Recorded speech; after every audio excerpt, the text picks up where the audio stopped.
हमारे साथ बनारस के लोग हैं, आधी आबादी है, महिलाएं हैं। पद्मश्री सोमा घोष जी हैं। सोमा घोष जी, लगातार इस बात को कहा जा रहा है विपक्ष के द्वारा कि राम मंदिर का नक्शा नहीं बना, राम मंदिर बन गया। कहीं ना कहीं सनातन पर वार किया जा रहा है विपक्ष के द्वारा, इंडी गठबंधन द्वारा, ताकि वो वोट बैंक को साध सके। आम जनता, आप यहाँ के रहने वाली हैं, यहाँ के वोटर हैं, क्या सोचती हैं आप? मैं ये समझती हूँ कि राम हमारे दिल की आस्था है, तो वो राम मंदिर बनना ये वोट के लिए नहीं, हमारे भारतवासियों की विश्वास की जय है। यहाँ पर जिन लोग कह रहे हैं वो गलत कह रहे हैं, और ये वोट की बात नहीं है। हमने प्राण प्रतिष्ठा के समय गई थी, पूरा विश्व के भारतवासी बाहर भी रहते हैं, उनकी जो खुशी, मन में जो उमंग, क्योंकि राम का आदर्श हमारे देश के हर पुरुष की आदर्श माना जाता है कि राम के आदर्श पे चलो तो घर वो बनेगा। तो उसके साथ राजनीति का कोई मतलब नहीं है, मैं ये समझती हूँ। वो हर लोग खुश है उसके लिए, और वो बनना बहुत ज़रूरी था। हमारा विश्वास अंधेरे में था, तिरपाल में था, वो सही नहीं था।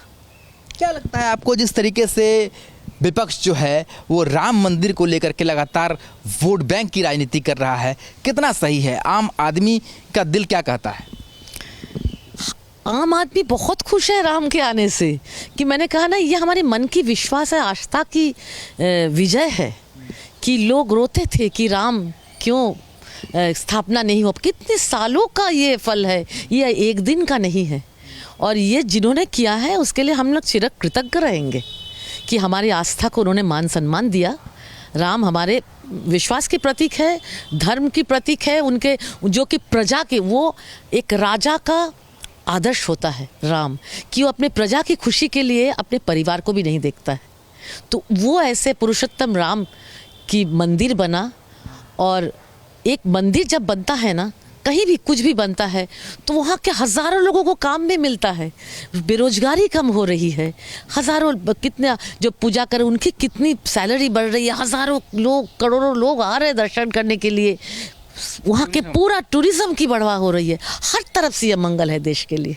इतना ही। क्या लगता है आपको कि जिस तरीके से विपक्ष का ये दावा है कि राम मंदिर के नाम पर एक वोट बैंक को अपनी ओर खींचा जा रहा है, और सनातन का बार बार अपमान की बात कर रहे हैं विपक्ष, किस तरीके से आम आदमी सोचता है? नहीं, हम तो ये एकदम ही नहीं सोचते हैं, क्योंकि इस समय इलेक्शन के समय राम मंदिर हो जाना ये एक कोइंसिडेंस है। पिछले 500 साल से भगवान राम बेड़ी में जकड़े हुए थे, टेंट के नीचे रहते थे, किस तरह रहते थे, लेकिन सडन उनकी मुक्ति हुई। हाँ, उनको अपने जन्म स्थान में विराजमान किया गया है। हाँ, ये देश के लोगों के लिए एक बहुत बड़ी खुशी की बात है, इसलिए किसी तरह इसको इलेक्शन से जोड़ा नहीं जा सकता है, हम इसको नहीं मानते। क्या लगता है आपको कि जिस तरीके से सनातन का अपमान लगातार विपक्ष के द्वारा बातें आई कि राम मंदिर का नक्शा पास नहीं था फिर भी बना दिया, वोट के लिए बनाया, क्या लगता है आम आदमी का दिल क्या कहता है? आप लोग वोटर हैं, आप लोग क्या सोचते हैं इस बारे में? देखिए, हम लोग गए थे राम मंदिर जब स्थापना हुई, जब हम लोग बाहर निकले, फिर आम पब्लिक के लिए दरवाज़ा खोल दिया गया। यानी करोड़ों लोग क्यों आए थे? मिलिट्री बुलाना पड़ा था, क्यों? क्योंकि लोगों का आस्था था इतना, और उसको क्यों जोड़ रहे हैं इलेक्शन के साथ? विपक्ष को जोड़ने की क्या ज़रूरत है? क्योंकि ये विपक्ष तो बोलते रहेगा, यही तो फिर स्थापित होता है, विपक्ष बोलते रहेगा। भैया, आम जनता को देखो, आम जनता खुश है।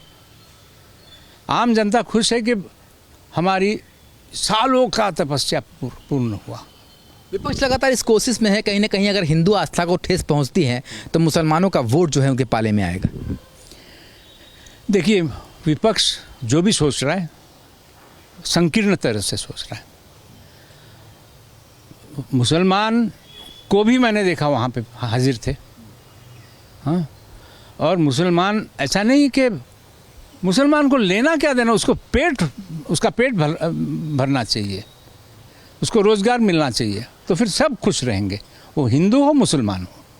ये जो क्या बोलते हैं, रिलीजन को लेके विभाजन करना, ये तो ब्रिटिश लोगों का काम था। आज क्यों हो रहा है ये स्वतंत्र भारत में? तो फूट डालो, राज करो, ये अभी भी दिख रहा है आपको? वही तो हो रहा है। विपक्ष क्या कर रहा है? और भैया फूट मत डालो, जोड़ो अपना देश को, आगे बढ़ाओ, हम बने कुछ, हमारा देश एक पावर बने, इसके लिए मेहनत करो, रोजगारी बढ़ाओ, काम दो लोगों को, यही होना चाहिए। देश जोड़ने की तो बात होती है, देश जोड़ने की यात्रा भी होती है, पर जनता है वो सब जानती है, वो कहती है कि यहाँ पर फूट डालने की कोशिश लगातार जारी है। कुछ महिलाएं हैं, उनसे बात कर लेते हैं हम। ये बताइए कि क्या लगता है आपको, राम मंदिर का बनना कहीं ना कहीं से कुछ राजनीति लगती है आपको इसमें? क्योंकि विपक्ष लगातार इस बात को कह रहा है। नहीं, एकदम राजनीतिक नहीं लगती है, क्योंकि इलेक्शन के साथ इसको जोड़ना ठीक नहीं है। क्योंकि राम मंदिर बनने से, भक्ति से ये राम मंदिर बना है, लोगों के भक्ति से ये राम मंदिर बना है। और राम मंदिर बनने से कितने लोगों को रोजगार मिला है, होटल वहाँ पर कितना खोले हैं, सबको जो बेरोजगारी था उनको रोजगार मिला है। राम मंदिर से इसके साथ कोई संपर्क नहीं है। देखिए, हम उन लोगों से बात कर रहे हैं कि जो घर से निकलकर ये महिलाएं वोट करेंगी, ये किसी पार्टी से नहीं है, किसी पार्टी से इनका कोई मतलब नहीं है, ये घर की वो गृहिणियाँ हैं, वो अपनी दिल की बात खुलकर कर रही हैं। ये बताइए क्या लगता है आपको, जिस तरीके से विपक्ष कह रहा है कि सनातन धर्म का अपमान है, हिंदुओं को ठेस पहुंचाओ तो दूसरे धर्म का वोट पाओ, ये कहाँ तक उचित है? ये सही नहीं है। राम मंदिर बनना बहुत अच्छी बात है, काफ़ी लोग उससे प्रसन्न हैं, और राजनीतिक से इसका कोई लेना देना नहीं है। तो लगातार ये महिलाएं भी कह रही है राजनीति से कोई लेना देना है। क्या लगता है चाची आपको, राम मंदिर बन गया, दूसरी तरफ जो भी दूसरी पार्टियां हैं उसका विरोध भी कर रही हैं? अरे हम लोग के बहुत भाग्यवान, हम लोग भगवानशाली हैं। भगवान ऐसा बनाए हैं कि माँ गंगा के पहले मोती ने आया, पूरा कार्यक्रम बनाया, बाबा विश्वनाथ की इतनी अच्छी बनी। वो हम लोग चाहते थे कि भगवान खड़ा हो जाए, जो सोए थे वो जाग जाए, और क्या चाहिए। और काशी में जो है इतनी गंदगी नरक हो रही थी, इतनी सफाई दे रहे हैं, और क्या चाहिए। और बाबा जो है राम मंदिर के विषय में इतनी लड़ाई तूफान चली, उससे बाद हम लोग तो बहुत खुश हैं कि भगवान, कभी भविष्य में भगवान के देखे नहीं थे, अब भगवान के देख लिए। इतनी चाहिए, और क्या चाहिए प्रभु। तो लग रहा है बदलाव हो रहा है। हाँ, बहुत बदलाव हो रहा है। हम लोग जान नहीं रहे थे इतनी बदलाव होगी, हो गई। जो वहाँ गंदगी इतनी थी कि भगवान ऊपर आ नहीं सकते थे, अब इतनी सफाई होगी, भगवान ऊपर आ गए। कभी सोचा था ऐसा कुछ होगा? नहीं, कभी भी हम लोग भविष्य में नहीं सोचा था कि ऐसा काम होगा। बाबा काशी विश्वनाथ के लेके पूरा बाबा भैरवनाथ, हम लोग कभी भविष्य में नहीं सोचा। इतनी जगह हो गई कि भैरवनाथ बाबा सोचे कि हम लोग सोए थे, हम लोग जाग गए, और क्या चाहिए प्रभु। तो देखिए, ये आम जनता की आवाज़ है, और यही वो आम जनता है जो सब कुछ जानती है, राजनीति को भी भली भांति समझती है। क्या लगता है चाची, राम मंदिर बना तो दो विपक्ष कह रहा है कि जो है आधा अधूरा हो गया, आधा अधूरा लोकार्पण कर दिए, क्या लगता है? राम मंदिर बना तो बहुत अच्छा हुआ, ये तो जनता के लिए बहुत अच्छा हुआ, इसके लिए कोनो बुराई भलाई नहीं है। तो अखिलेश जी तो कहते हैं कि आधा अधूरा हो गया है। वो तो उनकी बुरी आदत है, तो कोई क्या करेगा। राम मंदिर बना बहुत अच्छा है। क्या लगता है दादी आपको, क्या दिखता है? सब बहुत बढ़िया हो रहा है, कोई दिक्कत नहीं सबको। आपकी इतनी उम्र हो गई, इससे पहले कभी ऐसा देखा था? कभी नहीं देखे थे। क्या परिवर्तन दिखता है आपको? अब यही है कि आदमी लोग आ रहे हैं, जनता देख रहा है, दर्शन कर रहा है। अब क्या, तो कितनी आस्था में ताकत है, कितनी शक्ति है, वो इनकी आंखों में देखिए, इनकी बातों में देखिए। ये बताइए क्या लगता है आपको, जिस तरीके से लगातार विपक्ष जो है वो वार कर रहा है, सनातन धर्म का अपमान कर रहा है ताकि वो दूसरे धर्मों का वोट हासिल कर सके, आपको क्या लगता है? ये राम मंदिर का है आधार है, तो राम मंदिर हमारा आधार है, हमारी आस्था का प्रतीक है। अखिलेश जी तो कहते हैं कि ऐसा कुछ है नहीं, राजनीति हो रही है इस पर। अखिलेश जी कहते हैं तो भाई वो उनका है, लेकिन इतना कहेंगे मोदी जी का अपमान बहुत होता है, विपक्ष पार्टियां बहुत अपमान करती है। जो हम महिलाएं तो हैं, लेकिन जब हम टीवी पे देखते हैं तो हम लोग को अच्छा नहीं लगता है। हम लोग सोचते हैं जनता या राजनीति के जो उनको इस शब्द को कैसे बर्दाश्त करते हैं, क्योंकि बहुत से टीवी में आता है, बहुत लोग मोदी जी को बहुत कुछ बोलते हैं, वही हम लोग देखते हैं, सोचते हैं आखिर कोई बर्दाश्त कैसे करता है। हमारे नेता को, हमारे प्रधानमंत्री मोदी जो अगर कहा जाए तो हमारे राजा हैं और हम जनता हैं, हम प्रजा हैं। अगर आज वो राजा राम को बैठाए हैं, वहाँ पे उनका स्थापना किए हैं, तो आज वो अगर वो बैठाए हैं तो वो राजा हुए हैं, तब उस राजा को वो बैठाए हैं। पहले महापुरुष हुए हैं, उसके बाद परमात्मा को वो बैठाए हैं। तो हम महापुरुष के देश में रहते हैं। तो क्या लगता है कभी आपने सोचा था कि ऐसा दिन देखने को मिलेगा 2014 से पहले? नहीं, सोचा तो नहीं था, लेकिन जहाँ तक हम लोग जानते हैं, हम लोग जब छोटे थे तो अयोध्या कांड हुआ था, उस समय काफ़ी हानि हुई थी, नरसंहार बहुत हुआ था। उस समय हम लोग सोचते, डर लगता था। जिस समय ये हुआ कि अब राम मंदिर बनेगा, उस समय हम सोचते थे हम लोग कैसे होगा, लेकिन मोदी ने सब असंभव को संभव कर दिया। क्या क्या दिखाई देता है, क्या बदलाव नज़र आता है आपको? बदलाव तो बहुत कुछ हुआ है। पहले काशी में अगर आप कभी आए होंगे तो देखे होंगे, और आप काशी देखिए 2014 के पहले की काशी देखिए, हमारा विश्वनाथ मंदिर देखिए जाके, वहाँ के कॉरिडोर में कभी हम लोग जाते तो पतली सी गली में धक्का धुक्की, और अब देखिए हम लोग लाइन से जाते हैं, इतना बड़ा जगह है, सब कुछ है, सब साफ सुथरा भी है, सफाई भी है, सब कुछ है, हमें सुविधा भी बहुत मिली है। तो क्या लगता है सनातन धर्म के लिए काम किया है? बिल्कुल किया है, हिंदुत्व के लिए किया है, सनातन धर्म के लिए है, बहुत सी चीज़, यही नहीं बहुत काम किए हैं वो। तो ये करेंगे, हाँ बताइए। आगे चल के भी करेंगे। हाँ। विश्वास है आपको पूरा? हाँ, पूरा विश्वास है। चुनाव से पहले ही विश्वास हो गया? हाँ हाँ, आराम से। ये बताइए, आप तो युवा हैं, क्या सोचते हैं आप? क्योंकि जिस तरीके से विपक्ष जो है राजनीति कर रही है, उनका कहना है कि कहीं ना कहीं से आधे नक्शे पर राम मंदिर बन गया, सनातन धर्म को ठेस पहुंचाओ तो दूसरे धर्म का वोट पाओ।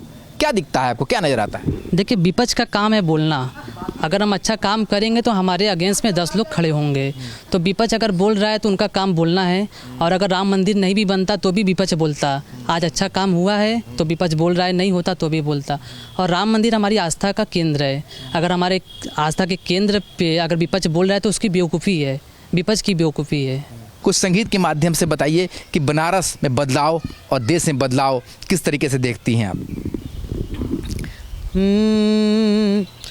नरों के इंद्र जय हो नरेंद्र, स्वर्ग सी हो काशी, अपनी मोदी जी की जय हो, फिर लहरे पताका, अपनी मोदी जी की जय हो, अपनी मोदी जी की जय हो। गुजरात में जन्मे और पूरे भारतवासी को बना लिया अपना परिवार, और फिर बन गए काशी के लाल। एक नहीं दो नहीं तीसरी बार भी, एक नहीं दो नहीं तीसरी बार भी, अब तो हर बार ही मोदी सरकार है, मोदी सरकार है, मोदी सरकार है। जनता है, जनता अपने अपने भाव को अपने तरह से रखती है, पर इस बात में कोई दो राय नहीं कि बिना किए ही किसी की जय जयकार नहीं होती है। पर फिलहाल विपक्ष का जो भी दाव हो, पर जनता जनार्दन सब जानती है, समझती है, और 4 जून ये वो तारीख होगी जब सबके दावे और सबकी बातों का जो हल है वो जनता मतपेटी में जब डाल चुकी होगी, तो मतगणना के समय दुनिया देखेगी कि आखिर किसके दावे में कितना दम था। लोकसभा चुनाव के लिए वोटिंग जारी है, लेकिन सबसे महत्वपूर्ण बात यह है कि इस चुनाव में जहां एक तरफ भारतीय जनता पार्टी राम मंदिर निर्माण को लोगों के बीच में उपलब्धि के तौर पर ले जा रही है, तो वहीं विपक्षी पार्टियों के द्वारा कहीं ना कहीं इस पूरे मुद्दे को लेकर सवाल खड़ा किया जा रहा है। और इसी कड़ी में समाजवादी पार्टी के नेता राम गोपाल यादव का एक बड़ा बयान सामने आया है। उन्होंने अपने बयान में कहा है कि राम मंदिर का नक्शा ठीक नहीं है, उसका वास्तु ठीक नहीं है। इस पूरे मामले को लेकर सीएम योगी ने समाजवादी पार्टी पर पलटवार किया और उन्होंने कहा है कि समाजवादी पार्टी पहले से ही राम विरोधी है, मंदिर विरोधी है। और इसी मुद्दे पर बातचीत के लिए इस वक्त मैं आजमगढ़ में हूँ। आजमगढ़ का ये लालगंज क्षेत्र है, ग्रामीण इलाका है, क्योंकि अक्सर हम लोग सियासी चौक में शहर के लोगों से राय लेते हैं, लेकिन आज मैं सीधे पहुंचा हूं एक गांव में और इसी मुद्दे पर बातचीत करेंगे और समझने की कोशिश करेंगे कि आखिर यहां के लोग क्या सोचते हैं जब राम मंदिर पर सियासत होती है। क्या नाम है आपका? त्रिलोकीनाथ मिश्रा। त्रिलोकीनाथ जी, जिस तरीके से चुनाव चरण दर चरण आगे बढ़ रहा है, कहीं ना कहीं जो सियासत है और ज़्यादा तेज हो गई है, हिंदू मुसलमान, मंदिर मस्जिद, और इसी कड़ी में अब राम मंदिर पर समाजवादी पार्टी के एक नेता ने सवाल खड़ा किया है। जब ऐसी बातें आप लोग सुनते हैं तो दिमाग में क्या आता है? ऐसा है कि हमारा सनातन धर्म है। मंदिर का निर्माण सदियों पहले हुआ था, त्रेता युग में हुआ था। राम हमारे कुल देवता थे, पूजनीय थे, पुरुषोत्तम राम थे। आज भी वही मंदिर उसी स्थान पे बना हुआ है। ये आज बिगड़ा है, कल बिगड़ेगा, परसों फिर बनेगा। ये सनातन धर्म है, यहाँ इससे कुछ लेना, राजनीति से कुछ भी लेना देना नहीं है। राजनीति अलग है, हमारा ये धर्म है। मंदिर से राजनीति को जोड़ना नहीं चाहिए। लेकिन जो मंदिर का निर्माण हुआ है, या कह सकते हैं कि जो चल रहा है, उसके वास्तु को लेकर सवाल खड़े किए जा रहे हैं, और अभी नहीं, जब प्राण प्रतिष्ठा की तैयारी चल रही थी तो उस वक्त भी सवाल खड़ा किया गया था। ऐसी कोई बात नहीं है, ऐसी कोई बात नहीं। वहाँ पे जब वास्तु निर्माण हो रहा था तो वहाँ पे बड़े बड़े ऋषि महर्षि वेद वेदांग को जानने वाले वहाँ पर पंडित जन उपस्थित थे। ऐसी कोई गलती नहीं हुई है कि माने किसी वास्तु को लेकर के कोई त्रुटि हुई हो। ये जो हुआ है सब पूर्ण रूप से बढ़िया हुआ है, इसमें किसी भी प्रकार का वो नहीं करना चाहिए। रही बात भाई अदर पार्टी वाले हैं, दूसरी पार्टी वाले, तो इस मंदिर के मुद्दे को लेकर के कोई विशेष वो नहीं करना चाहिए। हम हिंदू धर्म सनातन धर्म से आते हैं, धर्म हमें बहुत प्यारा है, और इस चुनाव में एक बहुत बड़ा मुद्दा बनाना ये बेकार की बातें हैं। हमें विकास पे चर्चा करना चाहिए, ना कि मंदिर में उलझ कर सभी बातों को घुमाकर गोल मटोल बातें करने कोई मतलब नहीं। जिस तरह से चुनाव जो कि गंभीर होगा उस तरह से हमें इस तरह आस्था पे सवाल उठाना सबसे बड़ा प्रश्नवाचक चिन्ह होगा। ये मुद्दा आज नया नहीं है, एक महीने का नहीं है, ये कई वर्षों से ये मुद्दा चलता चला आ रहा है, और ये हम लोगों की सौभाग्य की बात है कि ऐसा सौभाग्य हम लोगों को देखने को मिला कि प्रभु श्री रामचंद्र जी का जो अवतरण रूप है उसके बारे में सवाल उठाना कहीं ना कहीं हम लोग खुद पाप के दोषी होते चले जा रहे हैं। और हमें ये मुद्दा सिर्फ राजनीति के पर ये चल रहा है तो राजनीति तक ही मुद्दा रहेगा। आप देखिएगा जब तक लोकसभा चुनाव खत्म हो जाएगा ये मुद्दा वास्तु ये सब चीज़ें सब सही हो जाएंगे, ये आडम्बरी चीज़ें हैं। देखिए राम मंदिर जो मुद्दा है ये मुद्दा जो है बीजेपी अपना मतलब राजनीतिक तौर पे बता रही है, आज जो भी वास्तु दोष बता रहे हैं, जो सपा जो अपोजिट पार्टी है वो बता रही है। इसमें जो है देखिए बीजेपी का तो हम लोग सपोर्टर हैं। बीजेपी जो काम की है, बीजेपी जो काम की है, जो राम मंदिर तो बीजेपी की ही देन है। आज तक राम मंदिर कोई क्यों नहीं बना दिया, और जब बीजेपी राम मंदिर बनाई है तो जाहिर सी बात है भाई कि छोटा सा भी मुद्दा अगर सपा पार्टी उठाती है या कोई विपक्षी पार्टी उठाती है तो बीजेपी सरकार के जो है कोई भी नेता हो, शीर्ष नेता जो भी हैं, अमित शाह जी हों, चाहे योगी जी हों, चाहे मोदी जी हों, भाई उसका कटास तो वो करेंगे ही ना। आखिर ये मुद्दा चुनाव में ही क्यों उठा? तो ये एक अपना सबका राजनीतिक शगुफा है। ये लोग अपने चुनाव लड़ने का उन लोग का अपना एक नज़रिया है, एक तरीका है वहाँ, और इसको जो है परे होके भगवान राम का जो है इस राजनीति में तो उनको लाना ही नहीं चाहिए था, पर अब अगर ला रहे हैं तो वो भाई अपनी उनकी एक सोच है। कहें विपक्ष का ही क्यों चरित्र दोहराता है? जब ये मंदिर का बार बार ये लोग जिक्र करते हैं, उसको भुनाना चाहते हैं वोट बैंक में, तो भाई आपसे तो हाँ, तो विपक्ष क्या करेगा? उसको भी तो कुछ चाहिए भाई, वो भी उसको तो मजबूरी में मंदिर का मुद्दा ले आना होता है। ये तो इनकी कमी है ना, अपना और एजेंडा जो है विकास का, शिक्षा का, स्वास्थ्य का, इसको लेके आइए, चुनाव लड़िए। मंदिर तो भाई ठीक है, मंदिर तो सबका है, वो चाहे सपा के लोग हों चाहे जो हों, लेकिन जब ये लोग ले आते हैं बार बार मंदिर हम बनवाए हैं तो उसको जो है जो राम को लाए हैं हम उनको लाएंगे, ये लोग गाना गवा के प्रचार कर रहे हैं, उसको भुनाना चाहते हैं, तो भाई सपा जो विपक्ष वाले क्यों नहीं उस मुद्दे को उठाएंगे? लेकिन राजनीतिक तौर पर देखें तो आपको लगता है कि किसी को भी, चाहे भाजपा हो, सपा हो, कांग्रेस या कोई भी पार्टी हो, आपको लगता है कि ऐसे मुद्दों को चुनाव में लाना चाहिए? नहीं लाना चाहिए, इससे ये मुद्दे बिल्कुल नहीं लाना चाहिए। जो मुद्दा इससे अलग हट करके है उस मुद्दे पर चुनाव लड़िए। आपको लगता है कि अगर ऐसे मुद्दे चुनाव में आते हैं तो जो असल मुद्दे होते हैं, विकास के मुद्दे हो गए, रोजगार, बिजली, पानी, या जो बुनियादी ज़रूरतें होती हैं, वो मुद्दे पीछे छूट जाते हैं? एकदम पीछे छूट जाते हैं। चुनाव में केवल वो बेकार के मुद्दे ले आकर के लोग, वो इसी में पक्ष भी बोल रहा है, विपक्ष भी बोल रहा है। आखिर जनता क्यों इन मुद्दों में इंटरेस्ट दिखाती है चुनाव के वक्त? अब चुनाव के बाद पता लगेगा कितना इंटरेस्ट दिखा रही है जनता।